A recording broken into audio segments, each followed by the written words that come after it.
Hello and welcome. It's Melanie Nelson here from C Global, and it is my privilege to introduce Dr. Barry Danylak, an international speaker and author on the topic of singleness viewed through the storyline of Scripture, and he is C Global's Executive Director.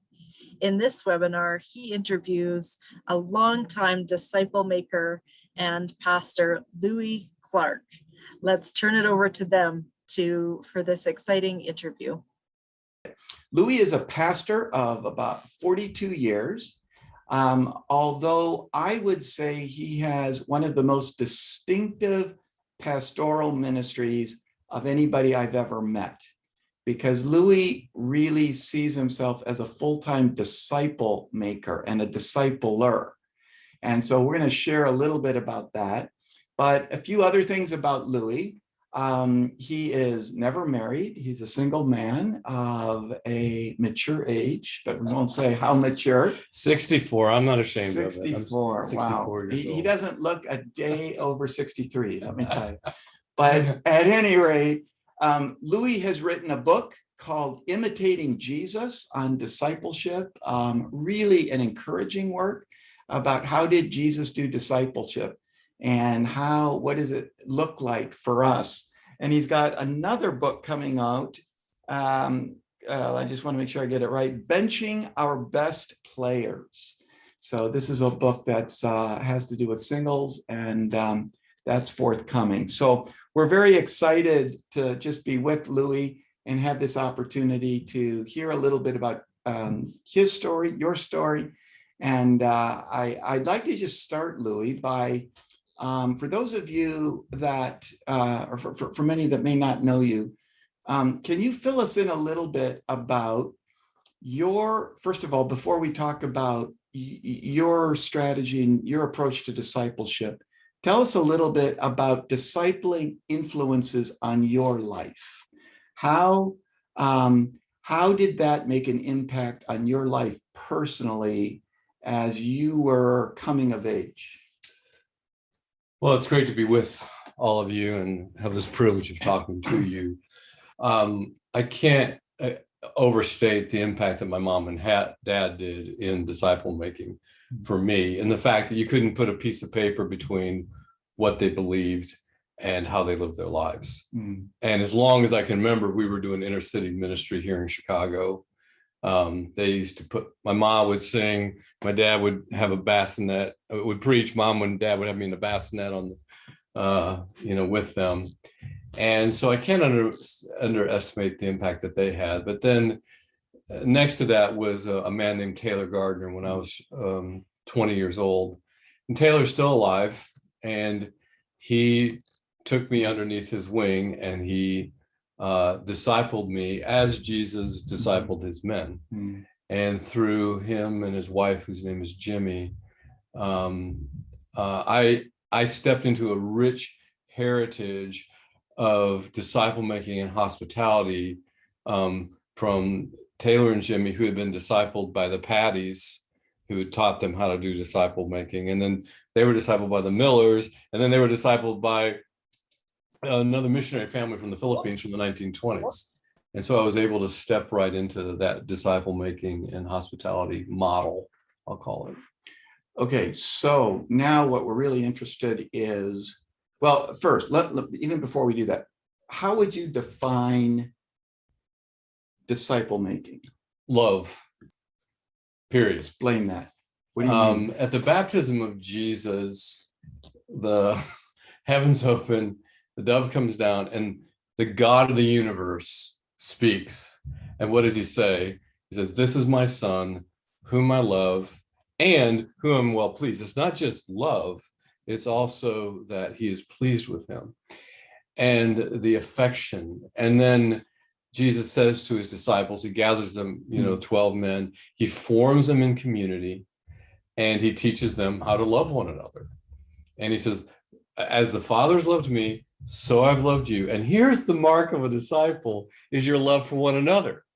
He doesn't say your love for God, your love for the Bible, your love for church. He doesn't say that. He says your love for one another is the mark that you're my disciple. And that as the Father loved me, so I have loved you. And so with that same kind of eternal love, God is love. He who lives in love lives in God and God in him. And so, one word for disciple making would be love. Give me two words. I say friendship. And again, it's all about, it begins with the Godhead. It begins in how the God of the universe interacts and relates to himself and themselves. And then, and we are just image bearers of that on earth. And that's what disciple making is. So. I love the elegance of that, the simplicity. I think so much we think of discipleship and disciple making as content transfer. I think that's just kind of the tendency to think it's about getting information across. Unpack a little bit more for us what your model looks like. How would you characterize it? How would you explain it to somebody, how you go about discipleship? Well, we begin with the Godhead and begin with Jesus, and the fact, God of the universe comes on earth, and what does he do? He takes 12 men and forms them in community for 3 years. That's what God did. And they were trained by him for 3 years. So the question is, at the end of their training, when they heard him say, go in the world and make disciples, what came into their heads? What came into Thomas's head? What came into Matthew's head? What came into Peter's head?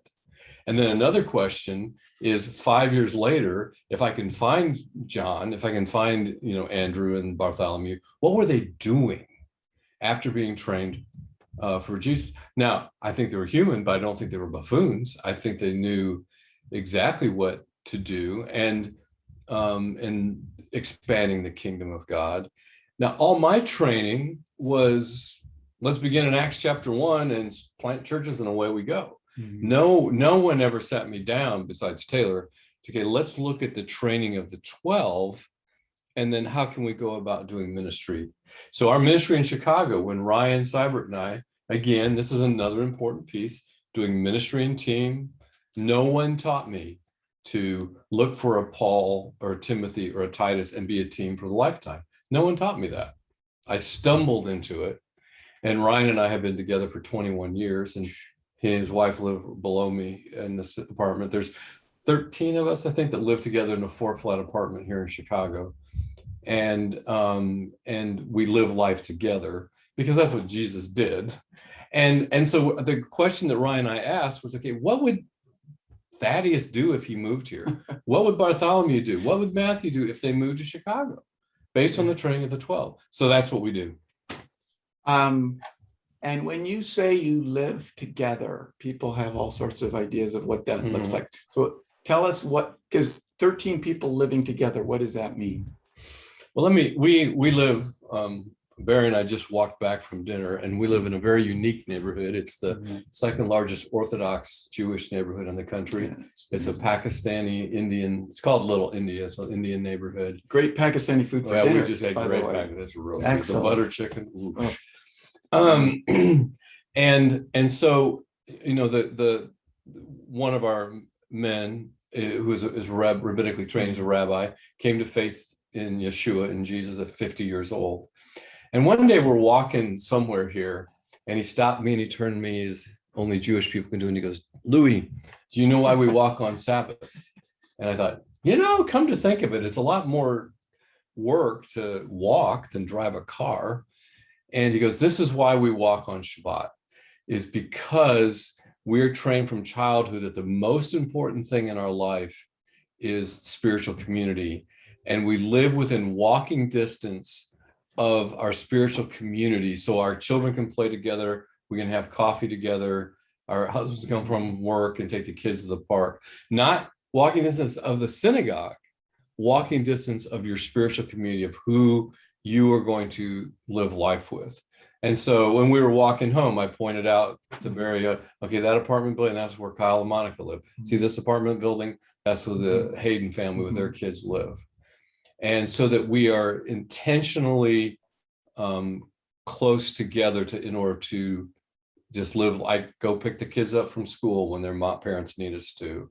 watch the kids when, like there's an emergency. We just walk downstairs and stay with the kids so they can go to the hospital, and just meals together. So Do you do like regular meals together? Is there Yes. scheduled meals together? Is it Yes. informal? It's one of the things that is really interesting to me about being here with you, and he's a marvelous host, by the way.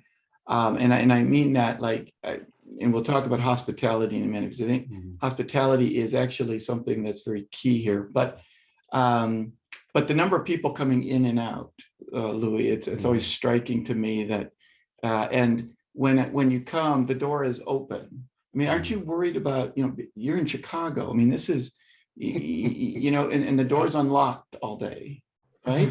Like, I mean, who does this? I mean, who does? I mean, our prayer from day one has been, Lord, bring the right people to us and keep the wrong people away. wow. That's been our prayer for 17 years we've been in Chicago, and God has been very faithful to answer that prayer. So, yeah. So, and when you do meals together, now yesterday was a great example where, Lewie there was a whole number of young people. One of your other leaders' wives was joining us. How do you organize the meals together? Is this like scheduled? Is it regular? It seems to work in a really organic way that I think kind of mystifies most of us. Like how is it that you have created this kind of fluid yet committed, connected community? And how do you do your meals? Can you just say a word about that? Like, is there some organized way you do that, or is it just everyone eats? Everyone needs to eat. Everyone needs to eat. And I think COVID was God putting the whole world on a Sabbath. Yes. And then God putting a whole world back into our families, and the whole world back around their own dinner tables. Because that is the nature. Hospitality comes from the nature of God. How this all started, let me frame it in hospitality. So how it all started is I was a teaching pastor of a large church, and I was teaching on qualifications of an elder. And there's not many, I think it's 12, maybe 12 qualifications, something like that. 12 qualifications of an elder. And one of those is hospitality.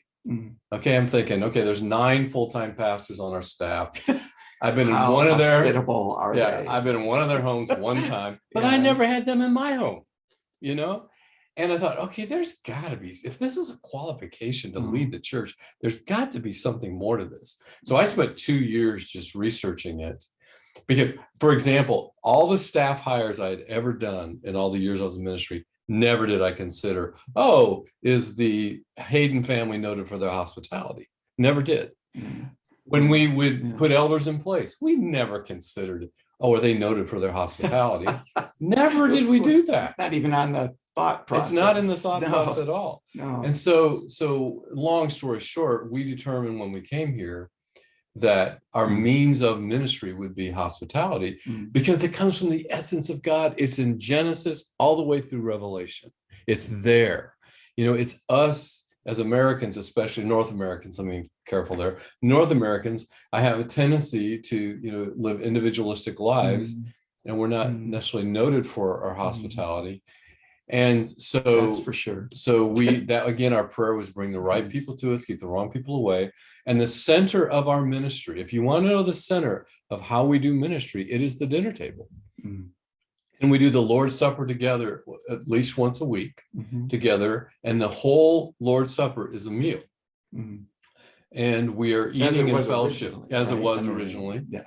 And we and a time of, and different groups. Yet, you have to understand our context is very cross-cultural, and we have Muslim believers and Jewish and young people. So it looks different in the different culture groups, but it's it's a time together of remembering Jesus, eating together, prayer together, talking of the word, together, just sharing the word together. Now you have, so Lewie is executive director of Icon Ministries. Explain Icon Ministries. Well, the dilemma was everything I just described to you, none of the denominations or church planting organizations were willing to do. They, because they have their plan, and this is what church planting looks like. Yeah. And we were going, well, we want to stretch that a little bit, especially when we knew evangelicalism was losing 80% of their kids. And we're saying there's a problem. Why are we losing 80% of our kids? And we know we're not making a dent into the Muslim community. We know we're not making a dent into the Jewish community. Why? Rather than looking at, oh, those Jewish people are just hard, or those Muslim people are just hard, is to look at us and say, what could we be doing wrong? Is there a better way? And so none of the organizations were willing to wiggle on that. So we started Icon to be, in the States, it's called a nonprofit, which enabled us to be able to do what we do. And so within your ministry today would be roughly how many people? How large is Icon? I don't know, because we have a group in Georgia. Yeah, there's people in Georgia and some people in Oklahoma, and then here in Chicago. 60 to 100 probably. 60 to 100. Now, alumni out of us, hundreds. Okay. Because we alumni live, meaning what? They were people who lived part of the community here in Chicago were discipled and then moved on. Especially Chicago is a very transient place. Yeah. And it's very expensive to live here, and it's hard for families to live here. Just apartments and education, school, and cost of living. So there's a big turnover. So we've had. Yeah, this is the first place where I have not left my disciples behind like Paul did. Yeah. Where my disciples are leaving you behind. They're graduating. Yeah, they're going on to other places. And now I'm going to put you on the spot. Okay. Lewie, how many people have you discipled in your journey? I have no idea. I have no idea. Now, you would know, how many generations are you aware of disciples? So he knows not only his disciples, but his disciples of his disciples. He's got spiritual grandchildren. I have a picture. We're not on my computer. I have a picture of like 5 generations at a wedding of, I discipled Ryan discipled Jeremy discipled Sean, and Sean discipled Kyle.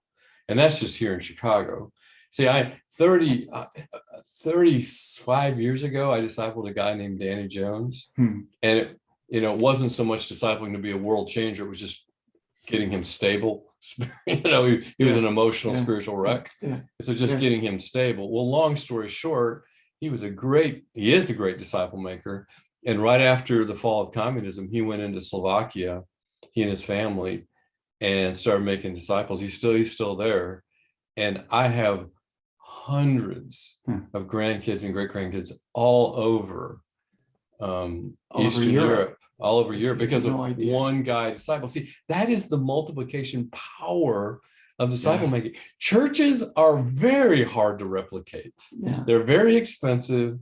And, usually you have to have, a guy who's a good communicator, good speaker. And in the States, it costs about $300,000 to raise $300,000 for him to get started in a church. Well, how many people do you know that can raise $300,000?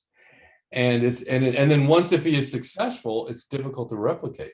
But if you disciple one man, I could have died 30 years ago and still have ongoing world impact because I discipled Danny Jones 35 years ago. And that's just one example of guys I've discipled. Yeah, and that's really the amazing sort of legacy of that. Tell us, Lewie, now I want to talk a little bit about you as a single man doing discipleship. Okay. Have you found your singleness to be an advantage or a disadvantage? And tell us why. I'm going to answer that a couple different ways. Advantage for sure. But let me say this. When I was pastoring in traditional church, if you'd have seen me, 30 years ago, if you've seen me even, 20 years ago, I would have been pastor at a contemporary church, typical evangelical church. Yeah, and I'm not saying that negatively. Yeah. I'm just saying that's what it was. I can't name for you anything that was an inhibitor because I was single. Mm-hmm. Nothing. Mm-hmm. I did marital counseling. Yeah. I did premarital counseling. Amen. People would come to me with their marriage problems knowing I was single. I can't think of anything that was an inhibitor for me being single. If anything, me being single empowered me to do more than my teammates who were married and had kids. And again, just so you understand, so I'm not anti-family, our ministry here in Chicago, we revolve it around our children, because that's what Torah teaches, the Old Testament with the Jewish people.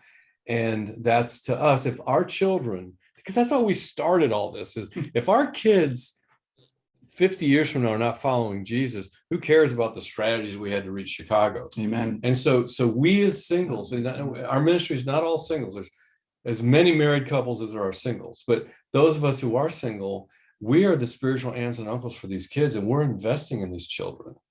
And they are never a disruption. When you talk about our dinner table, it's chaos. Why? Because we have kids there. Okay. But that's okay. Fun. But it's fun. But it's the kids are never. My sister, who lives with us here, she taught us years ago, if children disrupt your ministry model, the children are not the problem.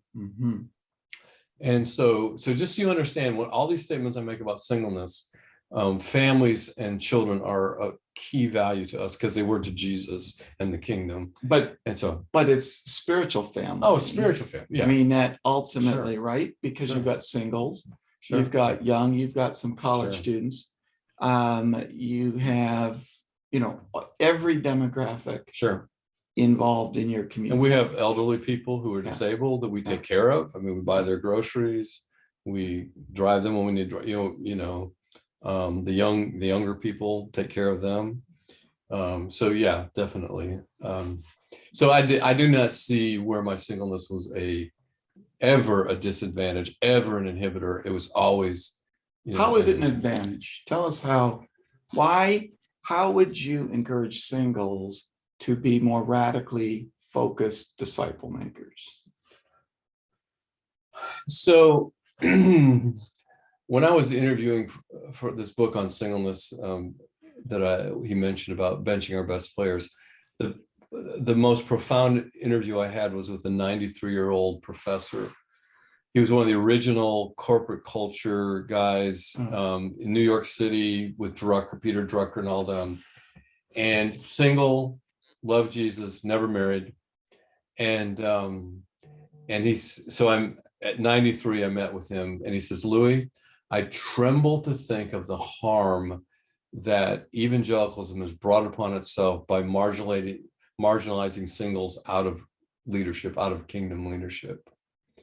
And he says, my message to singles is, I'm not always convinced your church leaders will understand what to do with your singleness. I'm not sure your mission agency leadership will know what to do with your singleness.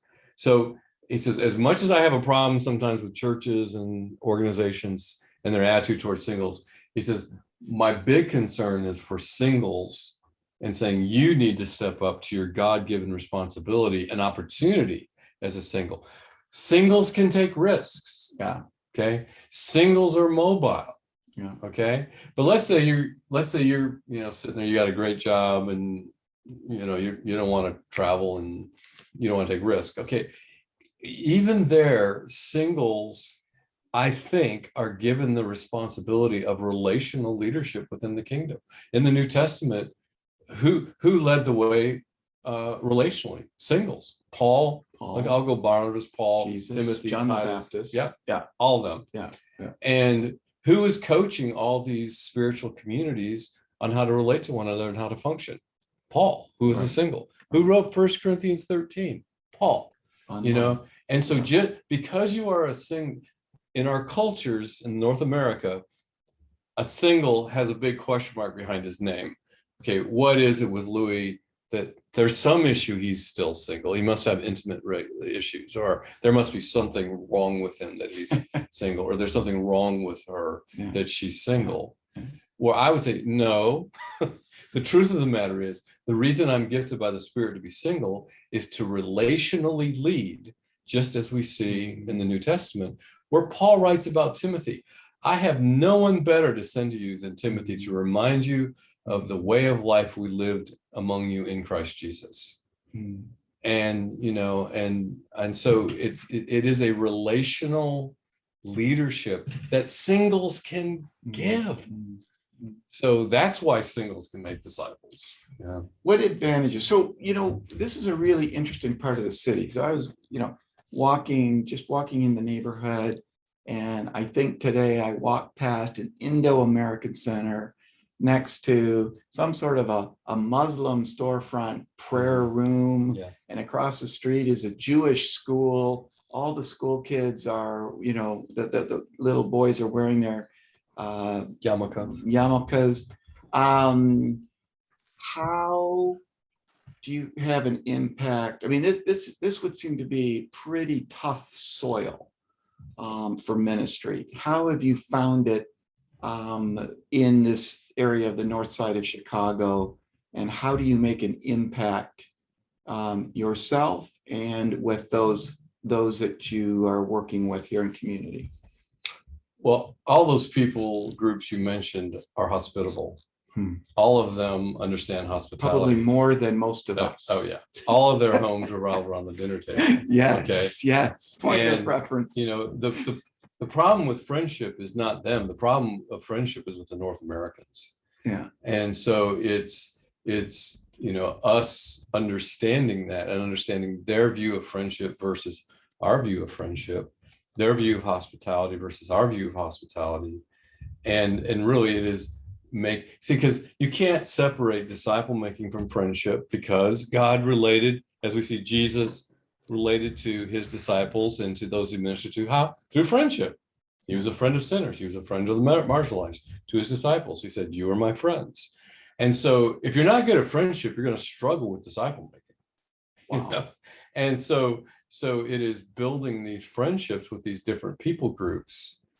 And a whole nother discussion is the way we do church is an inhibitor to them. And that's a when you're talking about traditional church.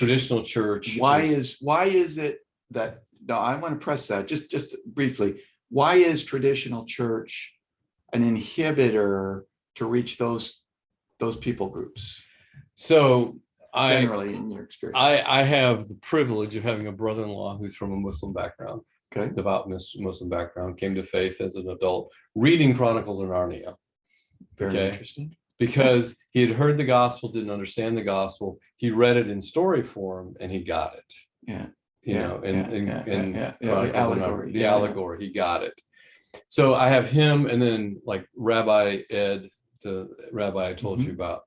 So we sit in our typical church, evangelical church, and one of our staff members stands up and says, "We love children at Grace Community Church. We love children here. I want to have Patricia Black stand up and say, Patricia is head of our children's ministry. She loves children. She's built a great team around her, and they will love your kids.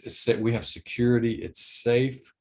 They're going to learn about the Bible. They're going to learn about Jesus, and they're going to learn the gospel and have a great time." So we nudge our wife or our husband and say, "Man, this sounds like a good church, and they have a great youth program. We need to go here." So we like that church. Well, the Muslim, my brother-in-law, and Ed sitting there goes, "How dare you? How dare you displace me like that? That is my responsibility as a spiritual leader of my home, not yours. As a matter of fact, I want my kids in here with me in this service." Because in both the Muslim mind and the Jewish mind, the sacred place is in the home. It is not in a church service. It's not in the synagogue. I was just with some Jewish people this last week, and they said, if you never go to synagogue, people don't think you're a bad Jew. It's because the stuff's done in the home. And Muslim, the same thing. In some cultures, the women can't go at all.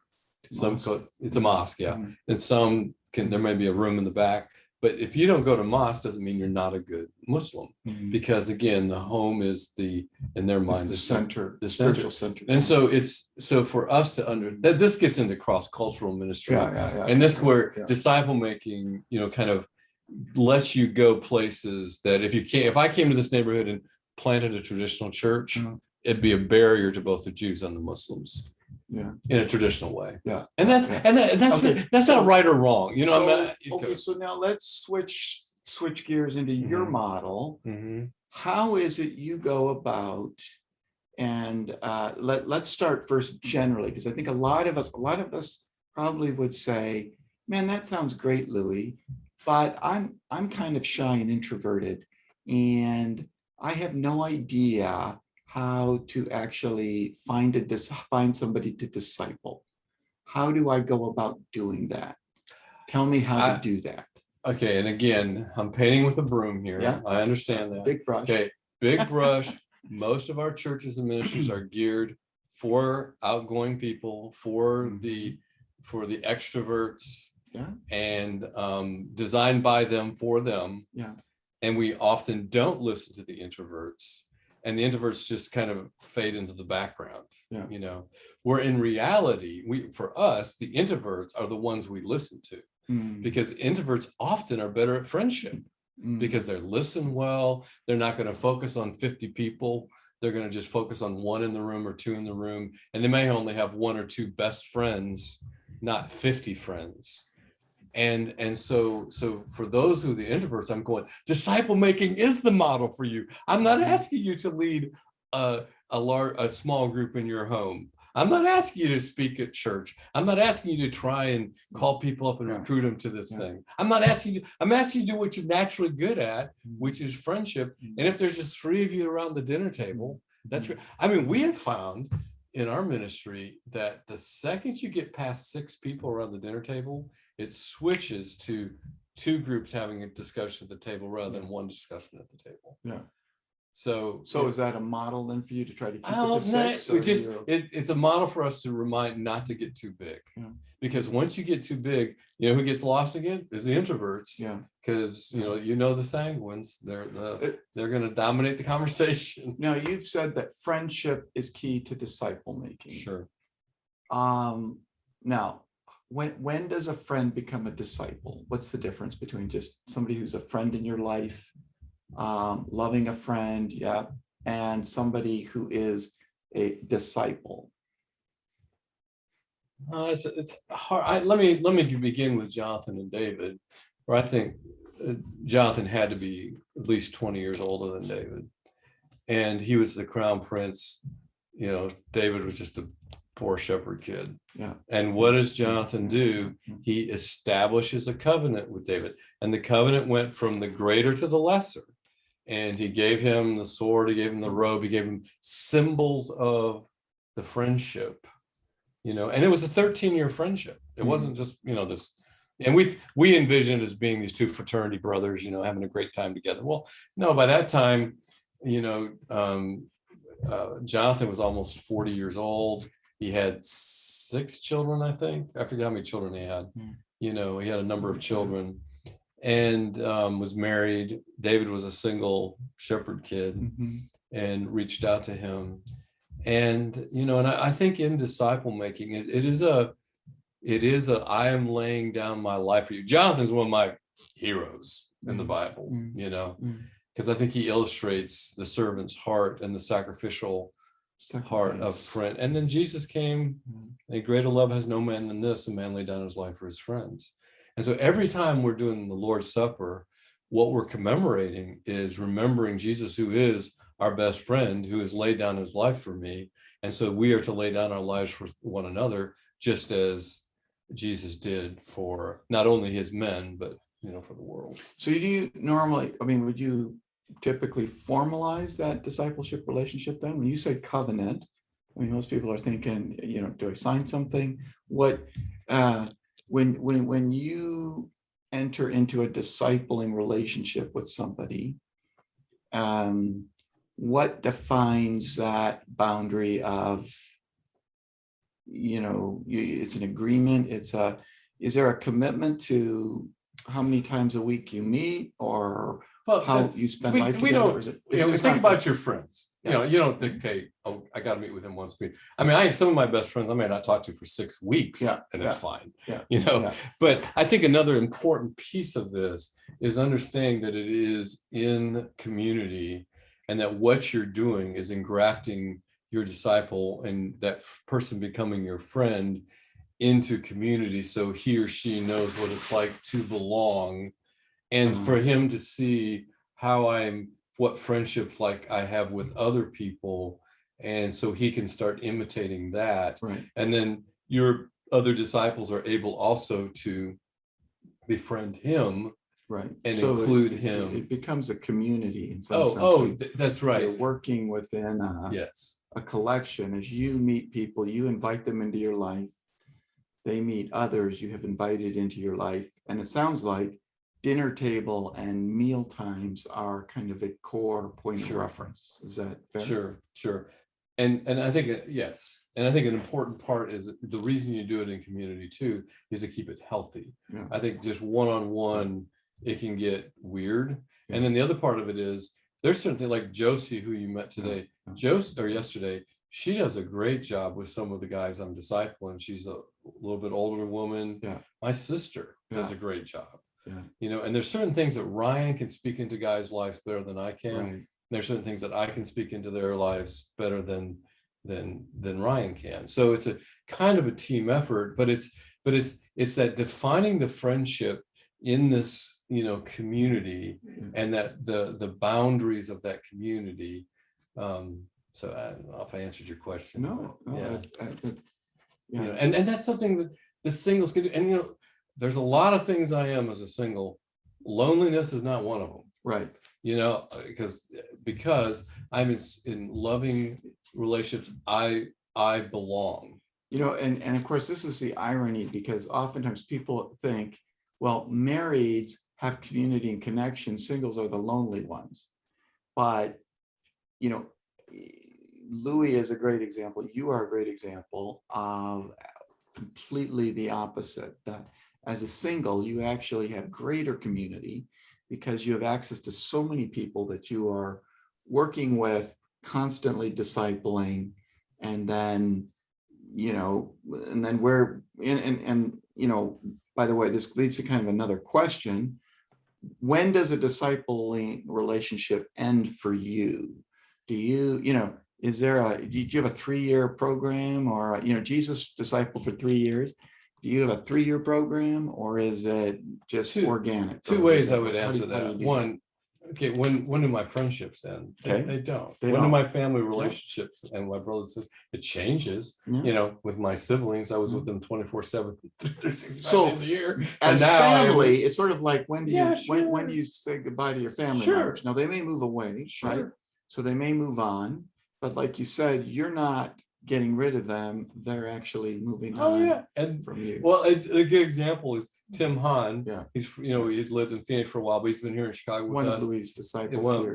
Disciples here. And he went to Phoenix, and we have 3 alumni from here that are in Phoenix. So I hooked him up, and Tim went with him. And Tim said, instantly, we were like, we're family. You're all of the same DNA, right? And that never ends. And this is that organic network, right? Sure, and if you actually, you look at sort of the whole way the New Testament church works, right? Yeah. With Paul sending Timothy and Epaphroditus and Titus, and sometimes they're moving from one area to another. So it's very much an organic sort of interconnected network of friendships and loving on each other, just like our families do. My cousins in Florida, Lewie, what if somebody says to you, that's all great, but I just don't have the Bible training to disciple somebody? What would you say? Or I didn't go to Bible school. I'm not, you're a pastor, you've got all this training. Yeah, you can do it. But how can the average person really be an effective disciple maker? Well, I know a lot of pastors who are terrible at friendship. So the degree isn't the key. The degree is not the key. And okay, think of it this way. The New Testament wasn't even written when a lot of what we're reading about is going on. When we're reading in Acts, it wasn't like they could pull up. They didn't even have copies of the Old Testament in their homes, let alone, let's read 1 Corinthians, kids, together.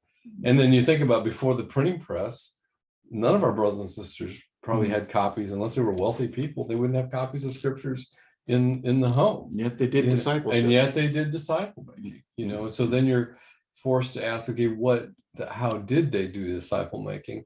And for us, we look at one of the things we look at is that with the Jewish people, see, they use the table like the Passover, the Sabbath meal. They do, they do the booths in the backyard for the tabernacle, for the festival of trumpets, some call it, and which commemorates them living in tents in the wilderness, the booths. All of that is to teach the children, and to provide the children of the essence of God, the good, and so it's to me, it doesn't have to be, okay, I got to lead this Bible study. I think it's listening to the story. Most people that in your life, no one has ever listened to their whole story. No one's ever asked them to share their story. So it's simple as listening to the story, and where is God? And you're looking for God in their story, and bringing God into their story and reminding them God was there when you were 7 years old, or God was there when you were 25 years old, and it's just bringing God, and it's laying down your life for them in service and caring for them. It's not about how well you, let me back up. See, I believe that the curriculum for disciple making, if there is such a thing, is suffering. Wow. And that how God forms us in the image of Christ is through suffering. And so when I'm listening to their story, guess what's going to come out? Suffering. And what can I do then is I can love them, with the pain of that childhood experience or the present pain. And I'll give you a good example. When I was diagnosed with cancer about 9 years ago, and it was rough, and I told everybody here, I said, I want to spend the evening alone and pray. One of the guys I was discipling, his name was Brantley. He was a college student. He was working on the marina here on Lake Michigan. And he called me that evening and he says, Lewie, my parents just separated. I'm devastated. Can you come pick me up?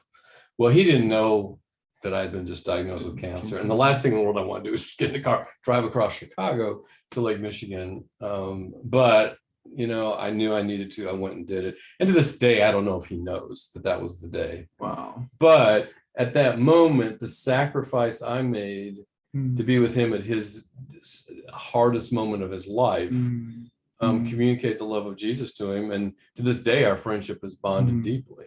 Yes. So, you don't have to have a degree to do that. Right. Right. So did I answer your question?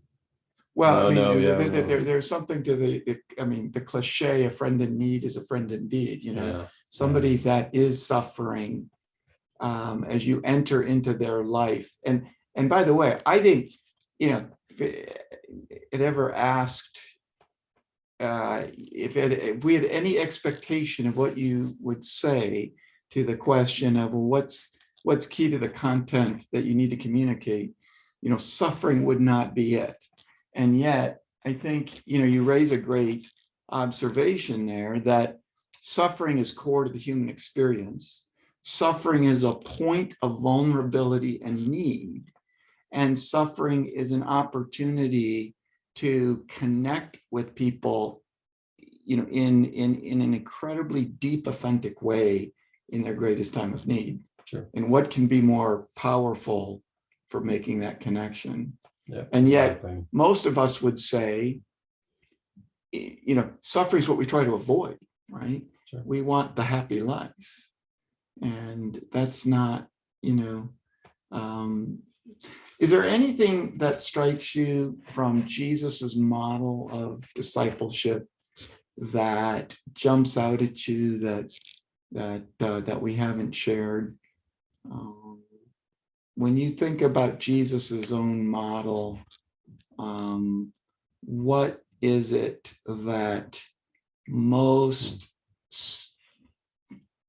what's most distinctive about how he I think we've already talked about love and friendship. If I added, I do think hospitality is in there also. Yeah, a lot but the next one would be a servant's heart. And okay, service. Okay, let's just talk about those two things, and then I think we're going to open it up to questions here in a minute too. So if there are any questions, I think that's great. We've got some questions waiting in the hopper. Give me 1 minute here on this, and then hospitality and a servant's heart. Just give us a little, when you say hospitality, what's the essence of hospitality as you express it? Well, my home is an expression of my heart, extension of my heart. And am I going to give my disciples access to my heart? Access. Yeah, it's access. Access to your heart. To my heart. What if somebody says, I don't have a very good home to invite people into? Well, that means you're thinking about entertainment. Entertainment is about me. I got a nice furniture. Show off. Yeah, well, you do I'm have a nice great furniture. cook. Look at my You look know? at this meal I prepared for you. I was going to say hospitality then is about you. Hospitality is about the other person. The other person. It's about the other person. And you know what? They don't care about your worn rug. They don't care about that you put a frozen pizza. Yeah. No, I didn't even notice. I'm not paying attention. Yeah, they don't care if you just throw a frozen pizza in there. They don't. Nobody cares. They want access to your heart. Access to your heart. Access to your person. Yeah, access to your. And isn't that what Jesus did? It's well. I think, by the way, in Scripture, defining hospitality, it's inviting the stranger, right? So it has to do with caring for the one on the outside, inviting him in, and then finally the servant's heart. What's the essence of what you mean there? The Son of Man came not to be served, but to serve and give his life a ransom for many. And if we're followers of him, I mean, that's what he's teaching us. Again, in community, they're walking down the road. What are they talking about? Which one's the greatest? Yeah. And he goes, and so Jesus calls them out and says, guys, in community, what were you guys talking about? No, here's what it is. You laying down your life for the others to come, the other's more important than yourself. And so that's why you disciple in community. I'm teaching, because you know what? At Starbucks, they can snow you. Sitting in a church service, they can snow you. In a small group, you put them in community and you know what they really are. Yeah, they're going to be exposed. Yeah. Oh, awesome. Okay, Mel. Great dialogue there. Yeah. How about this question? What about discipling the opposite sex? What's your advice on that? Well, again, we tend to do it in community. Mm-hmm. And so I think you have to be careful. And I think when you're doing it in community, the other people can keep a check on, okay, this doesn't seem quite right, or her motives don't seem right, or his motives don't seem right. And, and when I talk about friendship, your best friend may be 20 years older than you, your best friend may be 20 years younger than you. And I think, like, we have one lady, her name is Judy Staniford, in her 50s, young lady in her 50s, but she had huge impact on the guys 20 years old, and I would say she discipled them. But again, it was in the context of our spiritual family of community. And, and again, that's how you keep a check on that. It can be dangerous. Yeah. Thank you. And another question. It seems that discipling has been lost in the modern church. Quote, how does a person who has never been discipled disciple others? Great question. Yeah, that's a very typical question, by the way. So thank you for that question. When we do speaking on discipling, that's the number one question. How do I do it if I haven't been discipled? I haven't seen the model. Yeah, right. There's a couple things. One is, I think, spiritual family. That really the primary place for disciple making should be in the home, mom and dad in the home. But we don't even do it well there. Right. But if you've been in a home where you've seen loving home and you've seen loving friendships, I'm saying you have the model, that you've tasted of it. Right. And so it's not like, oh, I'm disqualified, I'm waiting for someone to decide. If you wait for someone to disciple you, you're never going to be discipled. The other thing I would say is go after it. Who's the most godly woman in the church? Go after her. Or who's the godly man? Someone who makes disciples, right. And say, I need to spend time with you. And once again, he could be much younger than you. He could be much older than you. It does, we've got to broaden our perspective of what friendship is. Yes. I would say some of my deepest friends now are 30 years younger than I am. And when I say friendship, they challenge me. Yeah.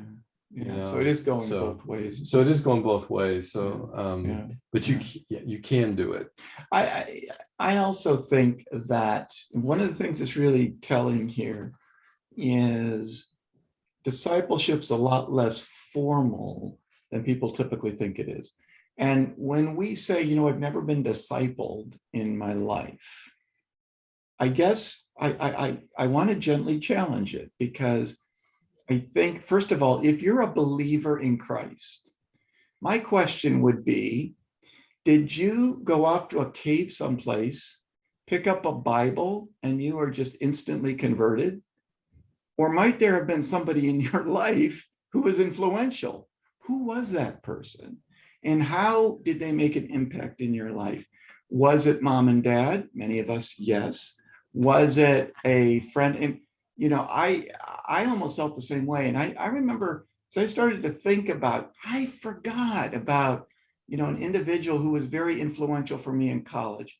And then there was another fellow when I first entered into, I came to a singles community in Wheaton, and the pastor there started inviting me into his home. And we didn't call it discipleship, but that's what it was.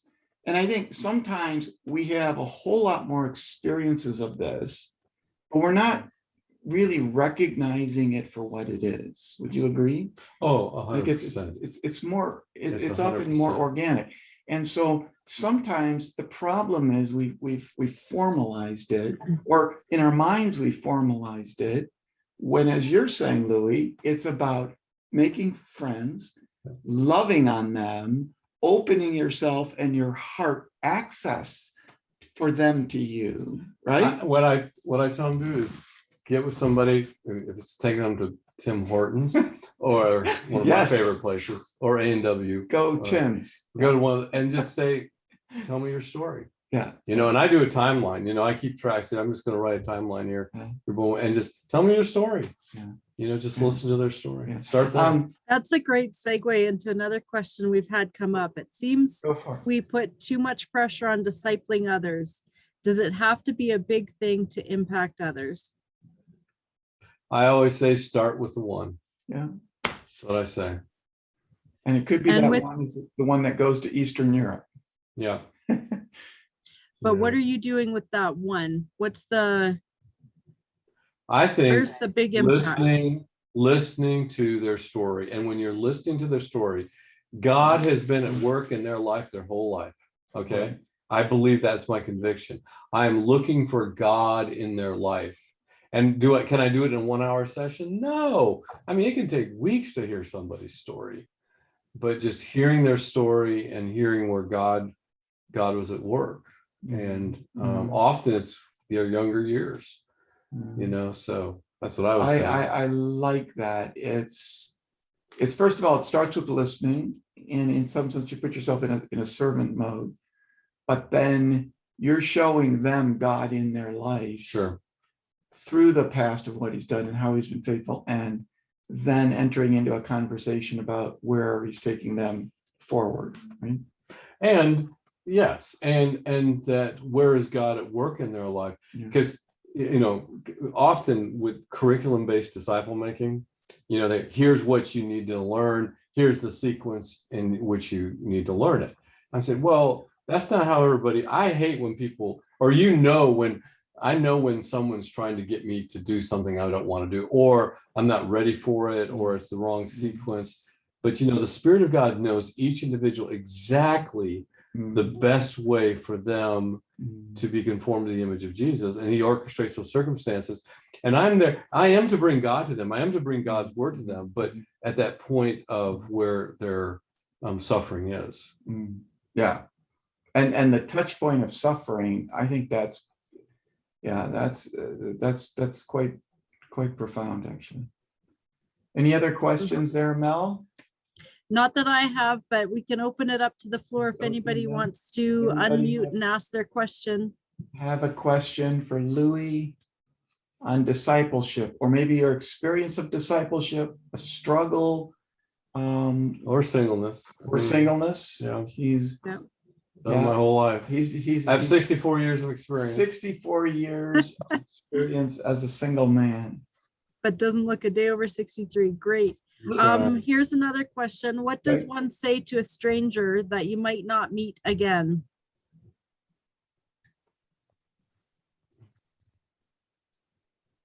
Yeah, I mean, is it in context like just sitting on the train with them, and is that what you mean, or like? Let's go with that because I don't have a context from this person. I mean, for me, it's always going back to that God is love, Mm. and he who lives Express in love, love. express, and tell them that God is love. Express love. And because for many of them, their idea of Christianity and church is negative and not love. Christians are the ones that either have all the answers or telling or holier than thou, or or confronting them with their sin. Yeah. What about the person who's less fortunate? Like when we go and evangelize downtown to those that are homeless and homeless, what advice do you have? I mean, so there's somebody sitting there saying, I'm homeless, please help. Yeah, we do. And, and that's again, what's, as a community together, we, seek to find ways. We've taken care of many refugees, and those who are like homeless and getting them, but as a community, we do that. And once again, every person I'm meeting, where's God at work in their life? That's and usually, and where you find out where God's at work in their life is where they're suffering. Right. So that's, there's the entry point, right? Yeah. They're suffering, they're in need. Where is God in their life? And enter into that. The context of, if I recall, from Hebrews, the context of hospitality is, don't forget to show hospitality to strangers, for some have entertained angels unaware. And we don't know who God's going to bring into our life, but that relationship may turn into an ongoing discipleship journey with somebody, or it may be a one-off. But hospitality is the norm either way, right? And most of us struggle with truly, my biggest struggle with hospitality personally, it takes time. Tell us about that. What? It takes a lot of time and a lot of money. It's the setup, it's the preparation, it's the cooking, it's the cleanup. But that is what empowers, but that's what empowers supernaturally hospitality. If there's no sacrifice in it, then it's powerless. You mean we got to sacrifice? But when you sacrifice, then it's just like the Spirit of God just, Yeah, exactly. So just so you know, we're trying to figure out if we're entertaining an angel unaware this week with Barry staying with us. Let me tell you, this ain't no angel. I ain't no angel. I got one other question for you. Where do you, I know this sounds kind of a funny question. Where do you find, in your own experience, where are you most apt to find people that become disciples in your life? Is there any particular place or encounter that you say, man, this is where it happens so often? It's really not. It's more us praying, send the right people to us. So we pray for intentional praying, Lord, you put those people in my life. And it's pretty obvious. Like, I'll give you an example, John, who you met. Okay. Yeah. The only reason we met him was because some friends needed a place for missionaries to stay. We have a guest room. So his parents, so it happened to be John, his parents stayed here. And so he came up to meet them. And it was just a moment where we all knew this is of God. Wow. And so, God just dropped Paul, who you met, similar thing, just kind of dropped this living room. He dropped them into our life. So, and just being sensitive to, with your eyes and ears and your spiritual eyes and ears, to could this be someone that God is bringing into my life? Would you be willing to share about, you had one individual that came recently that was from an LGBTQ background.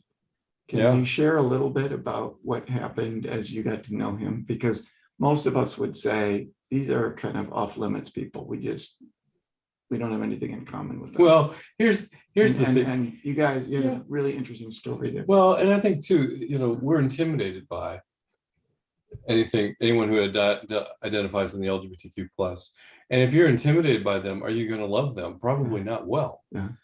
So, and then we have a weak gospel if we're not willing to think that our gospel can encompass them. The gospel that lives within me and Jesus is it not powerful enough to encompass even someone who's on the LGBTQ and she's transitioning, he's, married to another guy.